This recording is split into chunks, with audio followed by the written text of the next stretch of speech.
నాకు జీవితం నేర్పించిన ఒక అద్భుతమైన పాఠం, గుణపాఠం అయి ఉండొచ్చు. అంటే నేను జీవితం నుంచి నేర్చుకుంది. అది నీకు చెప్తా. మేబీ నీకు కూడా నచ్చొచ్చు. కుదిరితే నీ లైఫ్‌లో కూడా నువ్వు అప్లై చేసుకోవచ్చు. సరేనా? ఫ్రీ. ఓకే. అంటే కంప్లెయింట్ చేసుకుంటూ పోతూ ఉంటే జీవితం మీద ఎన్ని కంప్లెయింట్స్ ఉన్నాయి నాకు గూడా. మనందరికీ ఉంటాయి ఆ కంప్లెయింట్స్. Everlasting, infinity.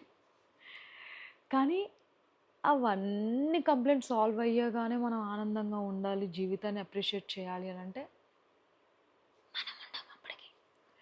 సో, చెప్పేదేంటి అంటే మన లైఫ్‌లో ఎన్ని అడ్డంకాలు, ఆటంకాలు వచ్చినా, ఎన్నెన్ని సిట్యుయేషన్స్ వచ్చి మనల్ని ఇబ్బంది పెట్టినా కొన్నిసార్లు మనం స్ట్రాంగ్‌గా ఉండి జీవితాన్ని అప్రిషియేట్ చేయడం మర్చిపోకూడదు.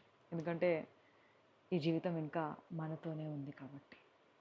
మనతోనే ఉంది. మన కోసమే ఉంది. కాబట్టి మనం మంచిగా జీవితాన్ని జీవిస్తూ, నవ్వుతూ గడిపేయాలి. సరే, చెప్పినంత ఈజీ కాదులే. నాకు తెలుసు చెప్పినంత ఈజీ కాదు. కానీ అంత కష్టం ఇంపాసిబుల్ అయితే అసలుకే కాదు. సింపుల్ అబ్బా.